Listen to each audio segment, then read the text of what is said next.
Buenas tardes, nosotras somos alumnas del tercer año de la Facultad de Derecho de la Universidad Nacional del Este y estaremos hablando sobre los principios de la argumentación que corresponde a la unidad 2, el tema 5.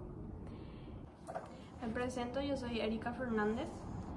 Yo soy María Cecilia Arzamendia. Y yo soy Camila Galeano. Sobre el argumento a contrario. Este método de interpretación a contrario sensu o en sentido contrario busca atribuirle a la norma jurídica un sentido que puede clasificarse válidamente como literal. ¿Esto a través de qué? A través de la descomposición de la norma en un antecedente y un consecuente. Una vez que se logre separar e identificar dichos elementos, debe atribuírsele a la literalidad de cada uno de ellos. Esto se justifica con el fin de que la idea de que el legislador, al redactar un supuesto y una consecuencia en el texto legal, ya expresó también su voluntad de excluir todo lo contrario a lo previsto.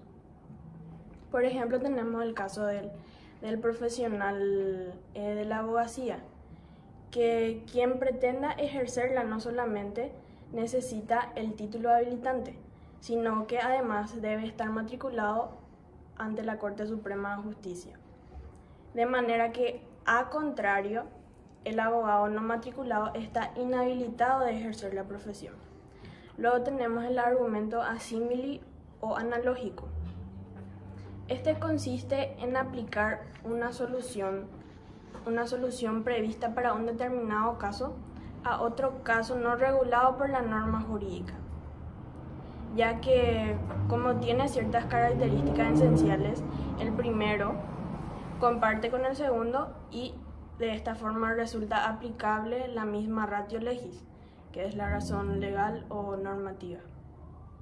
A este argumento se lo vincula también con el argumento de la completitud del ordenamiento jurídico, que establece que el derecho siempre tiene soluciones para cualquier hipótesis y que las lagunas podrían ser llenadas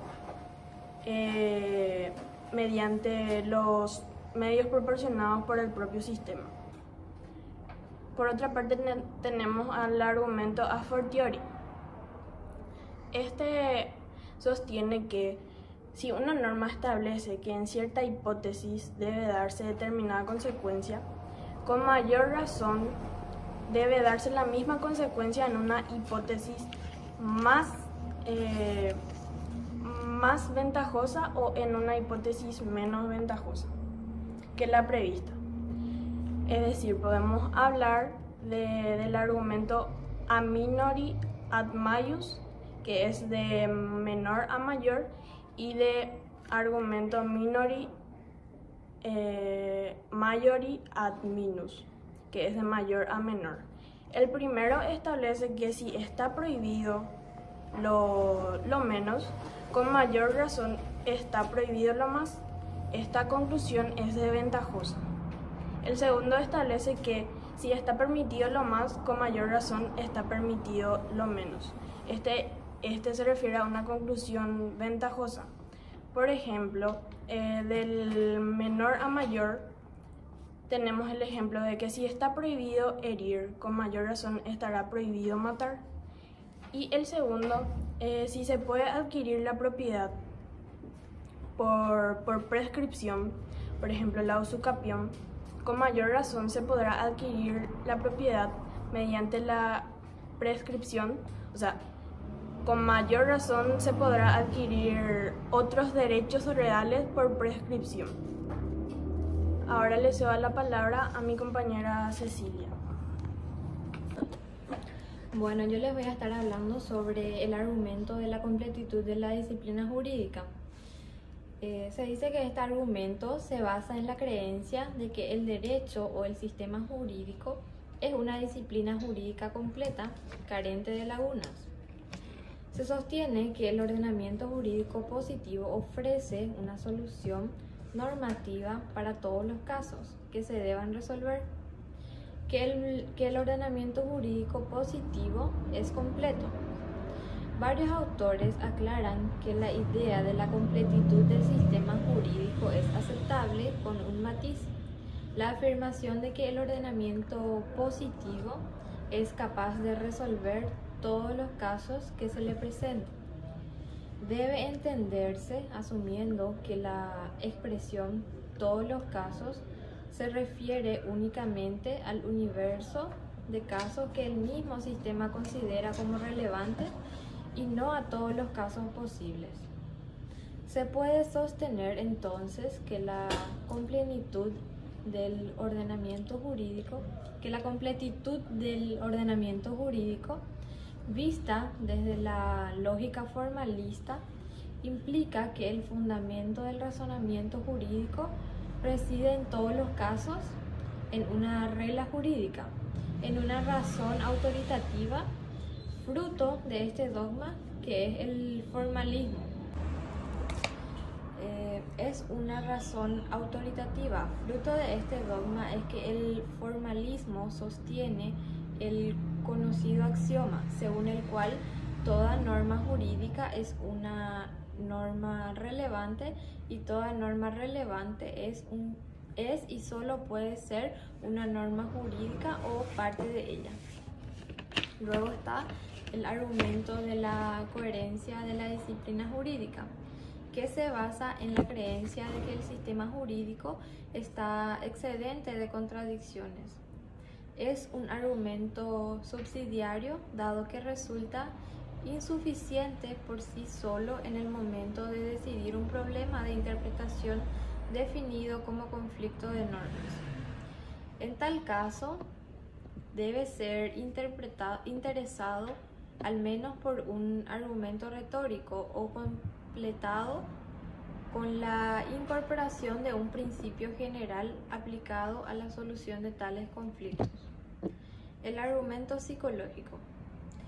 Mediante este argumento se atribuye a la norma lo que se supone fue la voluntad del emisor de la misma al momento de su creación, es decir, del legislador.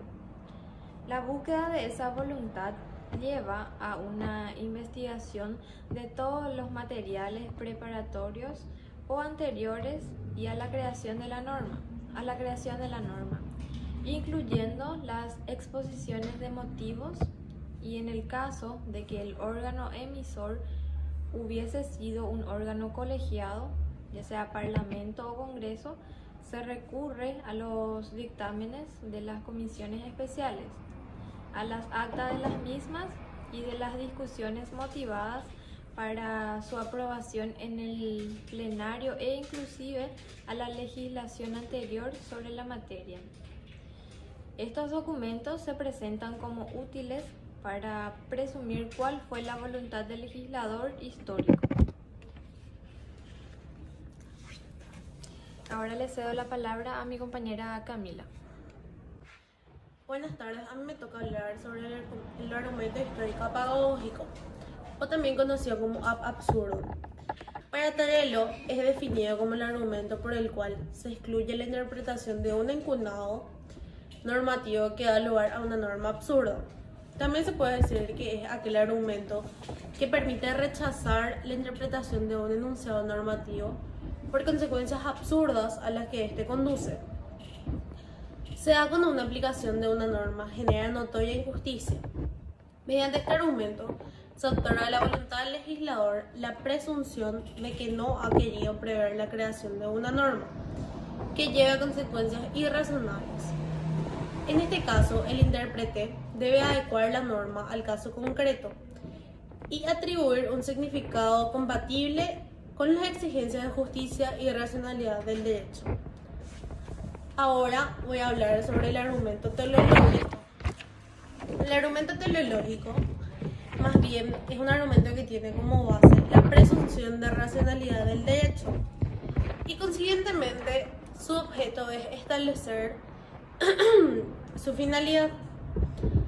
Como que sería de sentido común para diciendo que una norma no tiene una finalidad, El argumento teleológico más bien se resigna a querer explicar eso. Este argumento por el cual se atribuye a un enunciado normativo o que el significado que corresponde a la finalidad propia de la ley. El argumento teleológico tiene por objeto establecer que toda norma tiene una finalidad. Con esto concluimos la exposición. Esperemos que haya sido de su agrado y muchas gracias por su atención.